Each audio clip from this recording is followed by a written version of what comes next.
ہری پور میں ڈاکٹر فائزہ رشید سابق صوبائی وزیر نے اپنی رہائش گاہ پر پرنٹ میڈیا اور الیکٹرانک میڈیا کے سینئر ساتھیوں کے ساتھ پریس کانفرنس کرتے ہوئے اپنی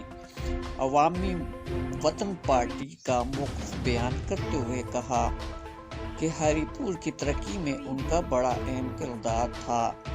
صحافیوں سے بات چیت کرتے ہوئے کہا کہ DHQ اسپتال،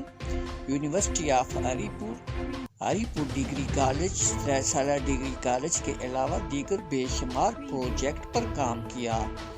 بدقسمتی سے ہر نئے آنے والے سیاسیوں نے اپنا وقار بلند کرنے کے لیے یہ پروجیکٹ اپنے دامن میں ڈالتے رہے۔ ڈاکٹر فائزہ رشید نے پریس کانفرنس کے دوران اپنے لیڈر آفتاب شیر پاؤ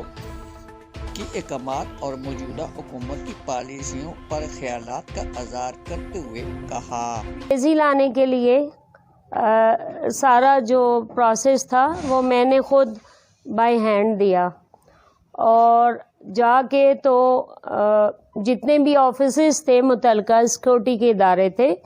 مطلب ان سے لیٹر لے کے ہر دفتر میں نے خود نوٹیفائی کروایا، اور آخر میں سارا پروسیس ایک دن میں ہی کمپلیٹ کر کے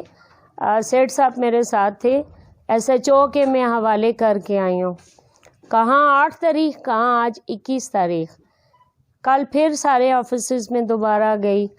ہاں جی ابھی دیتے ہیں، ہاں جی ہم لے لیں، بائی ہینڈ لے کے دیا۔ اینی ہاؤ بیوروکریسی کے ڈیلنگ ٹیکٹکس اسٹل انہوں نے ہمیں ایلیمنٹری کالج جو ہے وہ الاؤ نہیں کیا وہاں پہ جلسے کا۔ پھر بھی ہماری کوشش ہے، کل کا انہوں نے بولا ہے کہ کل 11 بجے پولیس آفیسرز کو بلائیں گے اور دوبارہ مشورہ کریں گے۔ اینی ہاؤ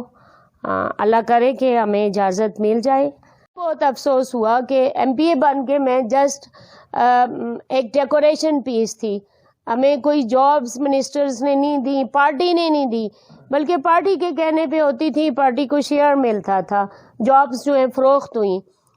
اس کی واحد مثال میں دوسرے ڈسٹرکٹس کی نہیں دوں گی، میں اپنے صوبے کی، اپنے ڈسٹرکٹ کی دوں گی۔ میں نے اتنی کوشش کر کے یہ جو DHQ ہاسپٹل ہے یہ میں نے چلوایا تھا، آپ سب اس کے گواہ ہیں، بیوروکریسی کے پاس چکر لگا کے، تو میں نے کہا جیسی بھی ہے آپ اس کو سٹارٹ کریں، کیونکہ یہ